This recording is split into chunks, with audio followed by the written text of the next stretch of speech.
Okay, so today we're going to discuss one of the most important aspects of working with any software project, and that's putting it in source control. In our case, the one that's used very commonly is Git, which is what we're going to use. We're going to use GitHub to store our work safely on the web, so that if something happens locally, we still have it. So let's get started. Okay. First thing you're going to need to do here, let me pull this. Pull this up, and you can see it. We're going to need to create a repository. So it's very simple. We just say new repository, and we're going to call it performance contract.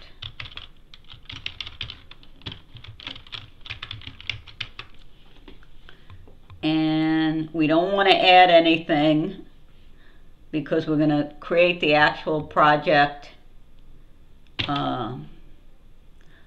below.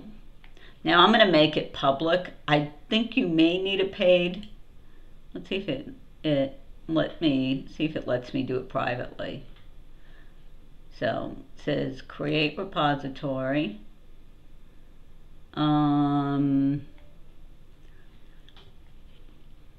So they actually go through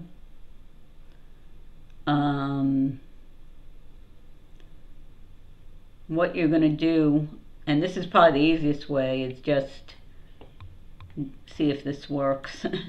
And if it does, then we don't have to do any typing here. So this is going to create the a bunch of files, init, and then commit it. And then, now one thing I'm going to change, I'm going to do it line by line because, well, we can do the first two lines. So let's see here. First thing we're going to do, we are now in the directory where our code is, and you can see that. So let's do this. See if okay, now we're going to do the second thing, which is, see, it did echo. Okay, now we're going to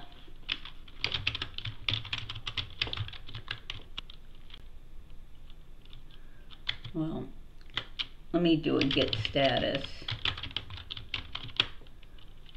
So we need to add these. Yeah.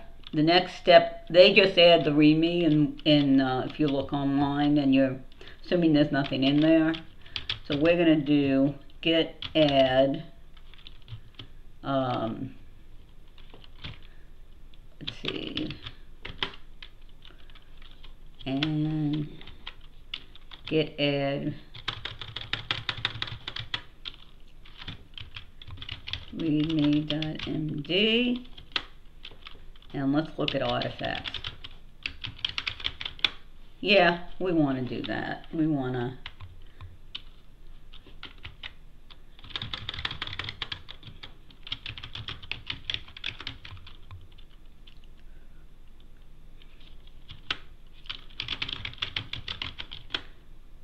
and as you can see, we have everything has been added. Our README, our performance contract, which is a source code, the .sol, the JSON was compiled to, the metadata, and so on. So now we have it. This is where it gets, this is where we're going to actually put it up. Git commit, and we're going to call it. Yeah, I think first commit is good.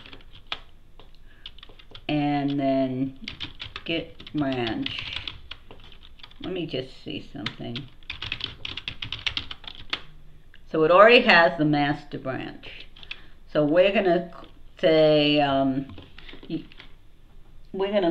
git branch,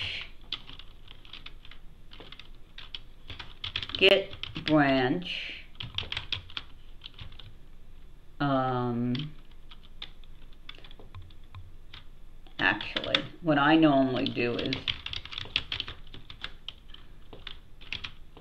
we're going to call it devel.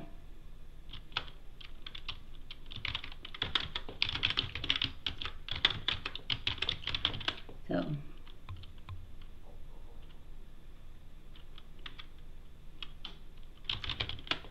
and we're going to do git. This is the one we want to make sure. I'm going to do a copy paste from something I'm looking at, because what you're going to do here is you're going to tell it to add it to what we created. And when you create a branches, you can, when you create a project in GitHub, it'll actually give you the specific instructions. And now origin,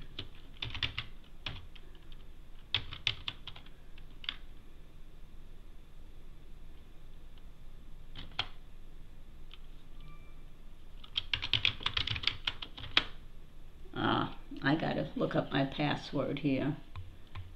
We'll do that where you can't see it because I don't want my stuff broadcast on the oh, now you're not even, I don't know, you're not seeing. Let me fix this here.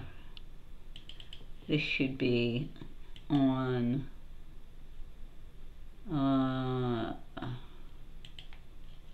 there you go. So now you can see what I've done. So I've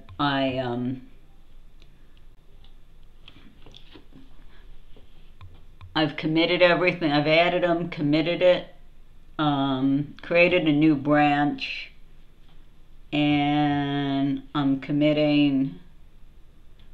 I committed it to. It's committed already from the first commit. Then what I did is connected it to the GitHub, and now I'm trying to push it, and in order to push it, it needs a password. So we're gonna look up our password where you cannot see it. What is it?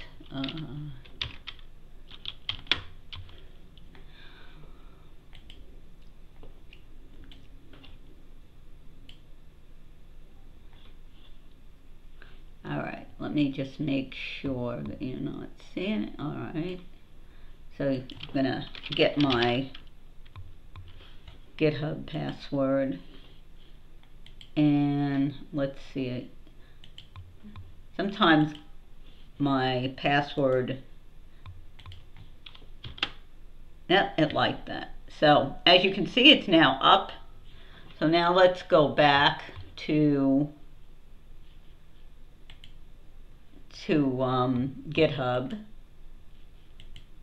and let's see. Okay, and there you see it. So we have our artifacts, which is what was compiled. Again, it's not done, obviously. We have our source that we laid out, and we have our little README, which doesn't really have anything. So now it is up there. We have a development branch. Now, typically what you do in a professional environment, just for your information, and you can even do this, this is a good idea. We have, tool where we keep track of the work that needs to be done.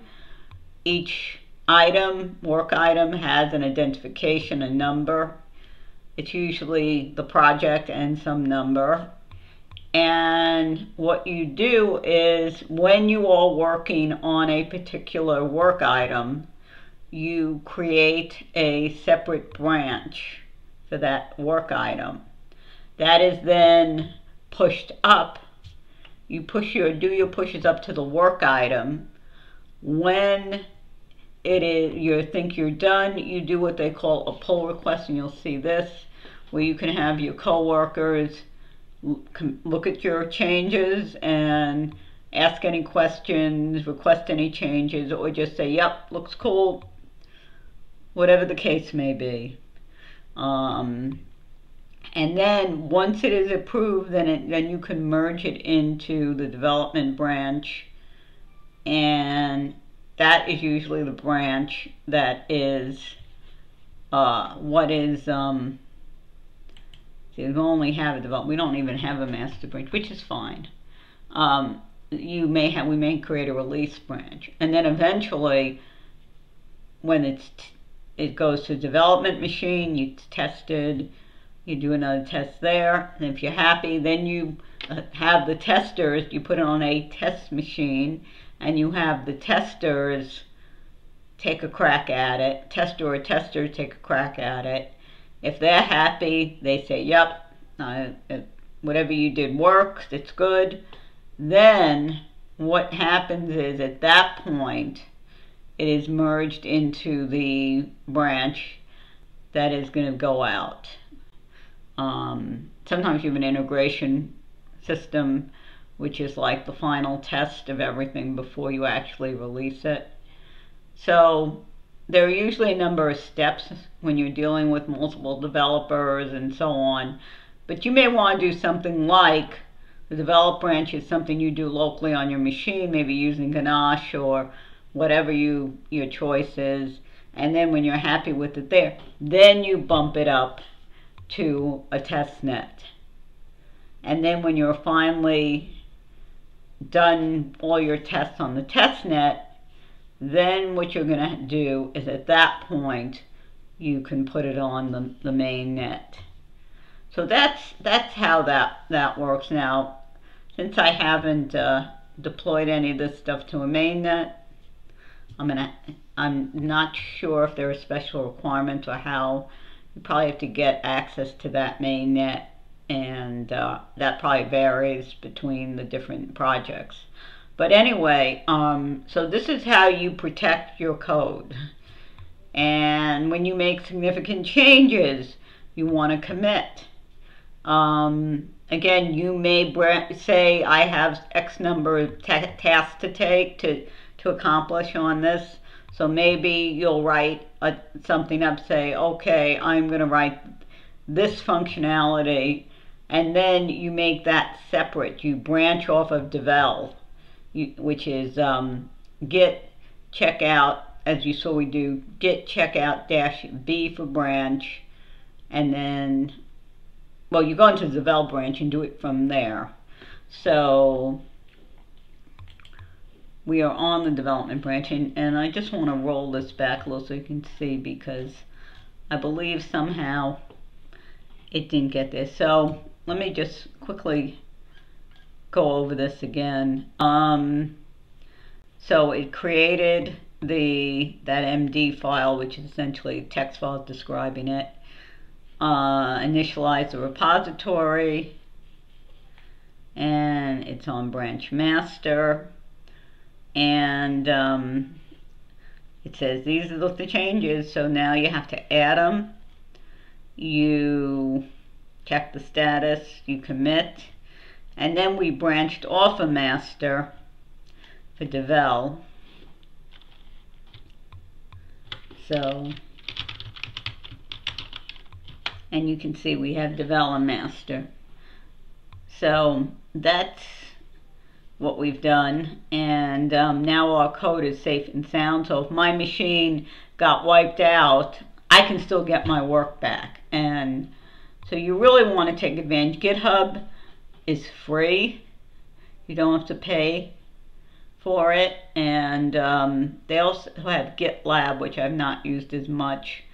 GitHub should be great for any of your coding work, and all kinds of coding work, regardless of the language you're using, or